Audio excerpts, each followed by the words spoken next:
Hi, so I want to do a quick review here of this other book that we have here on Kindle and for print in Amazon, and it's called How to Raise a Child. So I'm just gonna do a little quick um,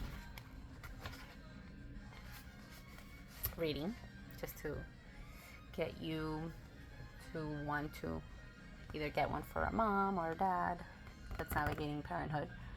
Um, or you could get it in Kindle and download it. So, the joy of parenting. The experience of being a parent is a collection of highs and lows, happiness and sadness, difficulties and successes. It's a whirlwind of emotions that can leave you feeling overwhelmed one moment and elevated the next. Yet, amidst it all, there is an unshakable feeling of happiness that accompanies raising a child. The delight of parenting resides in the small, everyday instances that are easily overlooked. It's in the sound of your child's laughter, the warmth of their embraces, and the sparkle of excitement in their eyes. It's found in witnessing their learning and development as they explore the world with a sense of marvel and inquisitiveness that is infectious.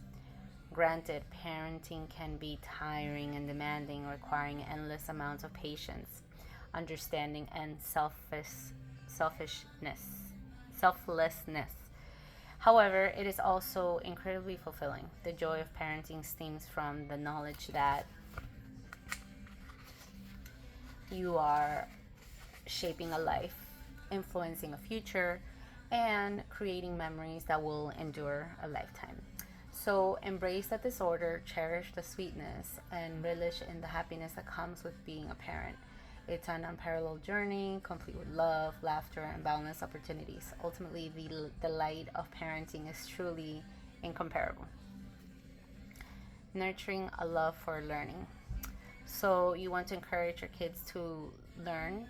Well, let me tell you, it's not rocket science. In fact, it's all about creating a fun and engaging environment that sparks their curiosity and makes them eager to explore. First things first, make learning a part of everyday life. Turn mundane activities into learning opportunities. For example, counting the number of steps as you walk up the stairs, talking about different colors and shapes you see while out for a walk. Next, embrace their interests and passions. Let them dive deep into topics that they enjoy, whether it's dinosaur, space, or art. By letting them explore what excites them, you're fostering a love for learning that will last a lifetime. Also, remember to celebrate their achievements, no matter how small they are, whether it's acting or spelling tests or finally mastering the tricky math problems. Praise and encouragements go a long way in building their confidence and motivation. And don't forget to lead by example. Show your kids that learning is a lifelong journey by sharing your own interests and discoveries with them. Let them see that learning doesn't stop when you graduate. It's a lifelong adventure filled with surprises and joys. So, there you have it, a few simple ways to nurture a love for learning in your children. Remember, learning should be a joyous and exciting process. So, make sure to keep it lighthearted and fun. Who knows, you might even find yourself learning a thing or two along the way with your children. And there's a thing about us actually learning a lot from our children because our children will be able to see things that we don't, our blind spots, and they are able to help us, encourage us, and just be very good at pointing those things that we probably wouldn't have seen. So we learn a lot with our children. Playtime and the importance of sports. Playtime and importance of sports. As parents, we all want what's best for our children. We want them to grow happy, healthy, and well-rounded individuals. That's one way to help them achieve that is through their playtime and their sports. Playtime is not just about having fun, although it's a big part of it. It's also essential for a child's development. When kids engage in play, whether it's imagining play with toys or running around outside with friends, the backyard, um, or anywhere, even at the house. Sometimes I have my children rollerblade in the house. I let them.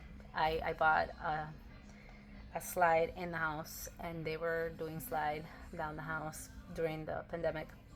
So I try to make it really fun for them while I was even in the house, while we had to be indoors. Um, and I would have them do painting and get their creative juices going, and they really liked it. And I like to have them participate also if I'm on a creation of a book or doing something like that, because they learn as I go, they go too. So yeah, it's important to do that playtime and incorporate learning through that. Cultivating love and compassion in today's fast-paced world, it's easy to get caught up in our own worries and stresses, forgetting to show love and compassion to those around us, especially the ones that are weaker than us. But taking a moment to cultivate love and compassion in our hearts can have a profound impact on ourselves and those we interact with day in and day out. One simple way to cultivate love and compassion is to practice empathy. Put yourself in someone else's shoes and try to understand the perspective. Maybe your child is acting out because they're feeling overwhelmed with schoolwork, or your partner is stressed because of a big project at work. By empathizing with their feelings and offering support, you can strengthen your bond and show that you truly care. Another important aspect of cultivating love and compassion in children is to practice forgiveness. Forgiveness is a big thing. I think we all need to learn to practice forgiveness on a day-to-day basis and letting go of resentments and hurts. And holding on to grudgement and resentments can weigh heavily on our hearts, affecting our relationships and overall well-being. By choosing to forgive those who have wronged us, we free ourselves from the burden of anger and open our hearts to love and compassion.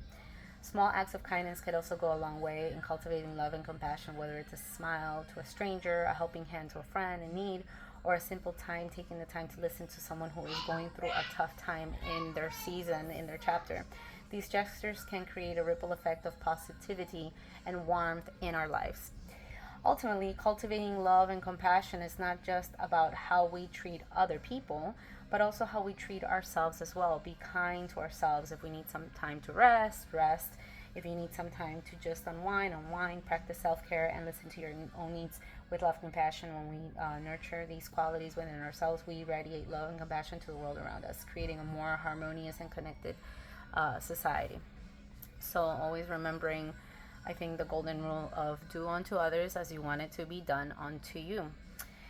And that could go a long way. So building strong foundations through understanding. Building strong foundations through understanding is essential in parenting. When we take the time to truly understand our children, their personalities, strengths, and weaknesses and interests, we are better equipped to guide and support them in the best possible way.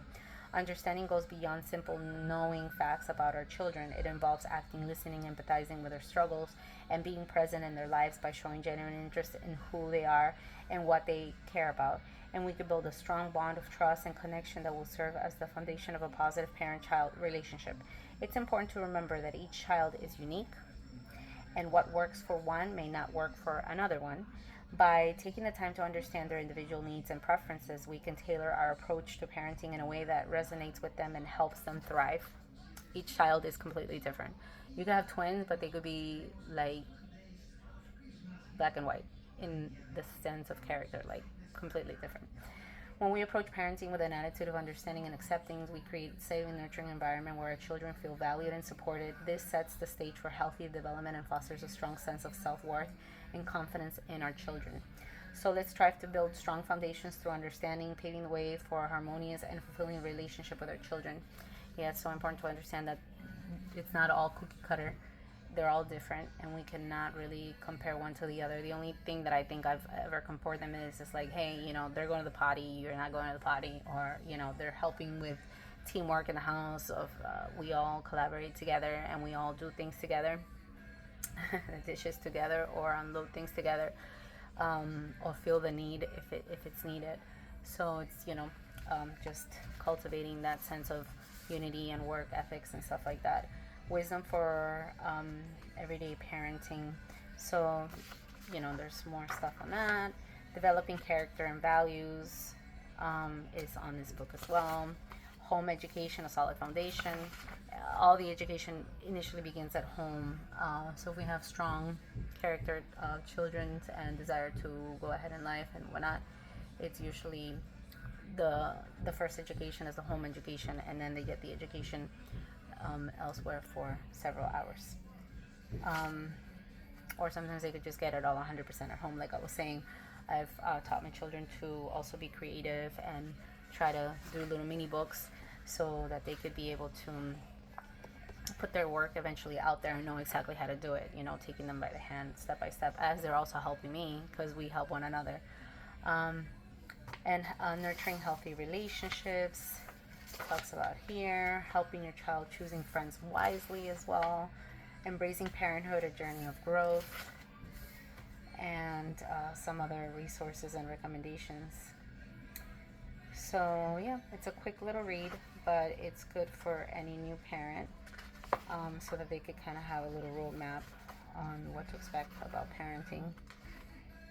And yeah, you could find this free in Kindle, and you could find it for print in Amazon, How to Raise a Child.